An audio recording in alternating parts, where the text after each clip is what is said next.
कक्षा 12वीं विषय लेखाशास्त्र इकाई 1 का पहला अध्याय चल रहा है, साझेदारी फर्मों का लेखांकन आधारभूत सिद्धांत। आज हम आपको इसी चैप्टर से पूर्व समायोजन इस टॉपिक पर पुनः आपके लिए क्रियात्मक प्रश्न लेकर आए हैं। इसके पहले आपको इसी टॉपिक पर एक क्रियात्मक प्रश्न समझाया गया, जिसमें पूंजी पर ब्याज देना था परंतु भूलवश पूंजी पर ब्याज नहीं दिया गया था। इस प्रकार से त्रुटि हुई थी, उसका हमने समायोजन प्रविष्टि के माध्यम से जो त्रुटि हुआ उसका सुधार किया गया। यह आपको जानकारी इसके पहले जो वीडियो आपको जारी किया गया उसमें क्रियात्मक प्रश्न के माध्यम से दिया गया, आपको क्रियात्मक प्रश्न समझाया गया। आज पुनः हम इसी प्रकार से क्रियात्मक प्रश्न लेते हैं। पूर्व समायोजन पास्ट एडजस्टमेंट, या इसको हम पिछला समायोजन, विगत समायोजन भी बोलते हैं। इससे संबंधित इस प्रकार से हमारे पास प्रश्न है। ए, बी और सी एक फर्म में 3:2:1 के अनुपात में साझेदार हैं। उनकी पूंजी क्रमशः 50,000, 40,000 तथा 20,000 रुपये है। वर्ष के खाते बंद करने के बाद पता चला कि पूंजी पर 6% वार्षिक की दर से ब्याज जमा कर दिया गया है, जबकि संलेख में ब्याज देने का प्रावधान नहीं था। भूल सुधार हेतु आवश्यक पूंजी प्रविष्टि कीजिए। जब हम इस प्रकार से प्रश्न को पढ़ते हैं तब हमें पता चलता है कि पूंजी पर 6% वार्षिक की दर से ब्याज क्रेडिट कर दिया गया है, जबकि संलेख में प्रावधान नहीं था, ब्याज देने का प्रावधान नहीं था, ब्याज नहीं देना था, परंतु भूलवश ब्याज दे दिया गया है। इस प्रकार जो त्रुटि हुआ इसके लिए हम समायोजन प्रविष्टि करेंगे, संशोधन प्रविष्टि, समायोजन प्रविष्टि। तो इसके पहले हमको सबसे पहले एक समायोजन तालिका का निर्माण करना है। समायोजन तालिका का निर्माण करना अनिवार्य तो नहीं है, परंतु यदि हम समायोजन तालिका के माध्यम से त्रुटि हुआ इसकी गहराई का पता करते हैं तब इसके माध्यम से हम आसानी से समायोजन प्रविष्टि कर सकते हैं। समायोजन तालिका बनाने से त्रुटि कहाँ पर हुआ, किसके खाते में अधिक रुपए गया, किसके खाते में कम रुपए गया, इस प्रकार से त्रुटि आसानी से ज्ञात हो जाता है। तो इसलिए सबसे पहले इस प्रकार से हम समायोजन तालिका का निर्माण करते हैं। पहला हो गया नाम देना था, दिया गया, विकलन और समाकलन। इस प्रकार से 5 कॉलम का निर्माण कर लेंगे। 5 कॉलम बना लेते हैं। सबसे पहले नाम यहाँ पर मैं पहले से लिख चुका हूँ, साझेदार ए, बी और सी। अभी जो क्रियात्मक प्रश्न हमारे पास है उसमें साझेदारों का नाम ए, बी, सी इस प्रकार से लिखा गया है। अब हम दूसरा कॉलम देना था इसके संबंध में सोचते हैं। तो देना था, प्रश्न में देना था इसके संबंध में अभी कोई स्पष्ट जानकारी नहीं है, तब हम दिया गया इस कॉलम के बारे में सोचते हैं। प्रश्न में बताया गया है कि 6% वार्षिक दर से पूंजी पर ब्याज क्रेडिट कर दिया गया है। यह हमको जानकारी स्पष्ट रूप से प्रश्न में पता चल रहा है। जैसे ए, इसका पूंजी है 50,000 और 6% की यदि ब्याज निकालते हैं तो होता है 6×5 अर्थात 3,000 रुपया। इसी प्रकार साझेदार भी है, इसका पूंजी है 40,000, इसका यदि हम 6% ब्याज निकालते हैं 6×4 = 2,400 रुपया।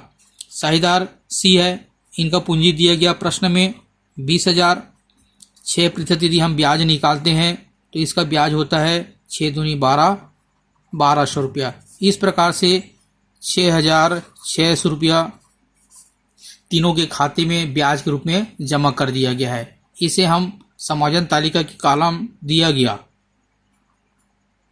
यहाँ पर हम लिख लेते हैं।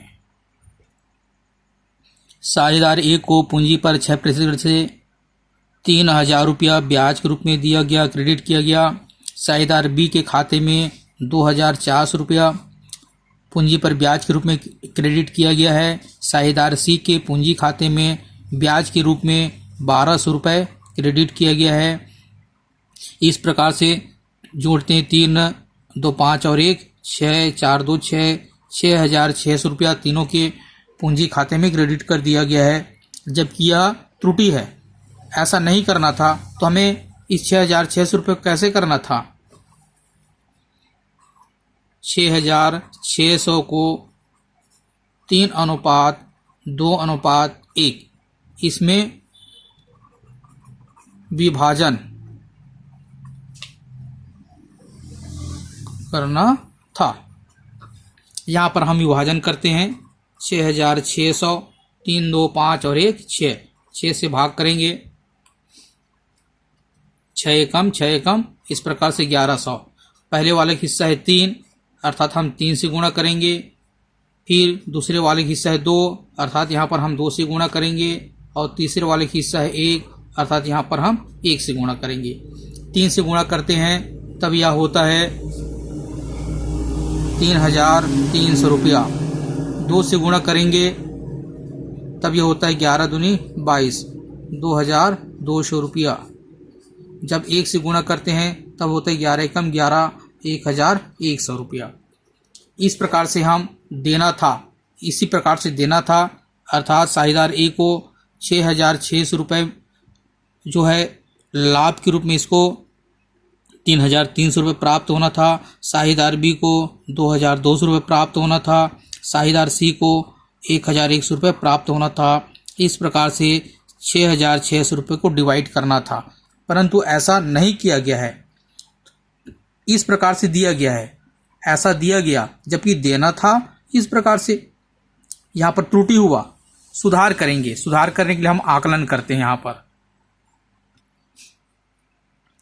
कॉलम के अनुसार यहाँ पर समझने का प्रयास करेंगे। साझेदार को देना था 3,300 रुपये, लेकिन दिया गया 3,000 रुपया। यहाँ पर स्पष्ट है, देना था 3,300, दिया गया 3,000 रुपया, अर्थात 300 रुपया कम दिया गया है। अर्थात हम साझेदार ए को 300 रुपये देंगे, अर्थात यहाँ पर क्रेडिट किया जाएगा। साझेदार बी को 2,200 रुपये देना था, परंतु भूलवश 2,400 रुपये दे दिया गया। 200 रुपये अधिक दिया गया है, तो 200 रुपये इस साझेदार के खाते से निकालेंगे, डेबिट करेंगे। साझेदार सी 1,100 रुपये देना था 1,100 रुपये, दिया गया 1,200 रुपये, 100 रुपये ज़्यादा दे दिया गया। 100 रुपये भी इसके खाते से हम निकालेंगे, अर्थात इसे भी हम डेबिट करेंगे।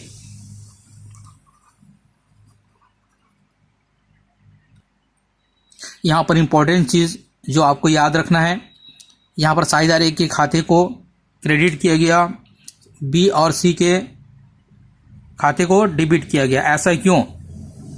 तो समायोजन प्रविष्टि के लिए इंपॉर्टेंट नियम है जिसको आपको हमेशा के लिए याद रखना है, आपके दिमाग में बैठा करके रखना है, भूलना नहीं है। जब हम समायोजन तालिका का निर्माण करते हैं और यह पता चलता है कि किसी साझेदार को रुपए दिया जाएगा, अर्थात जिस साझेदार को रुपए प्राप्त होगा उसके खाते को हम क्रेडिट करेंगे। यहाँ पर साझेदार ए को रुपए प्राप्त होगा, इसलिए इसके खाते को क्रेडिट किया गया। साथ ही जिस साझेदार से राशि प्राप्त करनी है, जिस साझेदार से हम रुपए लेंगे, जिस साझेदार के खाते से रुपए निकालेंगे, उसके खाते को डेबिट किया जाता है। यह इंपॉर्टेंट नियम है, इसलिए हमने साझेदार बी और साझेदार सी इसके खाते से रुपए निकाला जाएगा, इसलिए हमने इसे विकलन की कॉलम में इसके राशि को लिखे, अर्थात इसको हम डेबिट किए। इस तालिका के निर्माण से स्पष्ट हो गया कि जब हम समायोजन प्रविष्टि करेंगे तो साझेदार ए के खाते को क्रेडिट करेंगे, बी और सी के खाते को हम डेबिट करेंगे। इसके लिए समायोजन प्रविष्टि इस प्रकार से हम बनाते हैं। नकल बही के प्रारूप खींच लेंगे। नकल बही का प्रारूप आपको मालूम है, डेट हो जाएगा, विवरण हो जाएगा, खाता पृष्ठ, विकलन राशि और सकल समाकलन राशि। इस प्रकार से ये जो है समायोजन प्रविष्टि है, पंजी प्रविष्टि का कॉलम ही है। यहाँ पर बी का पूंजी खाता विकलित, सी का पूंजी खाता विकलित, यह डेबिट होगा, और ए के पूंजी खाता से, बी के पूंजी खाता से 200 रुपये निकाला जाएगा, सी के पूंजी खाता से 100 रुपये निकाला जाएगा, और ए के पूंजी खाता में इस प्रकार 2 और 1 300 रुपये अंतरित कर दिया जाएगा। यहाँ पर हम विस्तारित रूप से लिख सकते हैं बी और सी के पूंजी खाता से क्रमशः 200 और 100 रुपये ए के पूंजी खाता में अंतरित। इस प्रकार से हम समायोजन प्रविष्टि कर सकते हैं। प्रश्न में जो त्रुटि किया गया उसका सुधार प्रविष्टि समायोजन प्रविष्टि के माध्यम से हम इस प्रकार से कर सकते हैं।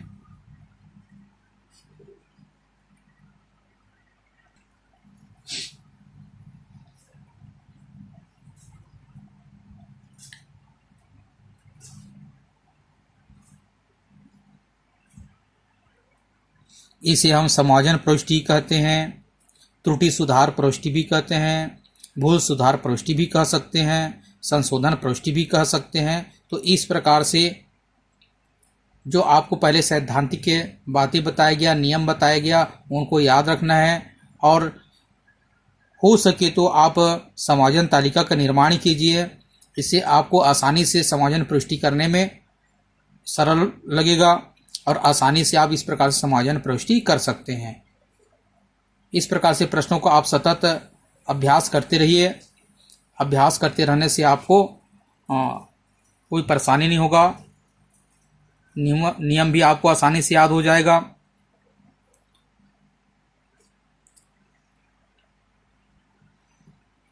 और इसके बाद हम आपको पुनः इसी पूर्व समायोजन से संबंधित क्रियात्मक प्रश्न और आगे समझाएंगे, जिसमें पूंजी पर ब्याज कम देना था, अधिक दे दिया गया, साथ ही अधिक देना था, कम दिया गया। इस प्रकार से आपको 2 प्रश्न और समझाएंगे, 2 प्रश्न आपके लिए क्रियात्मक प्रश्न और देंगे।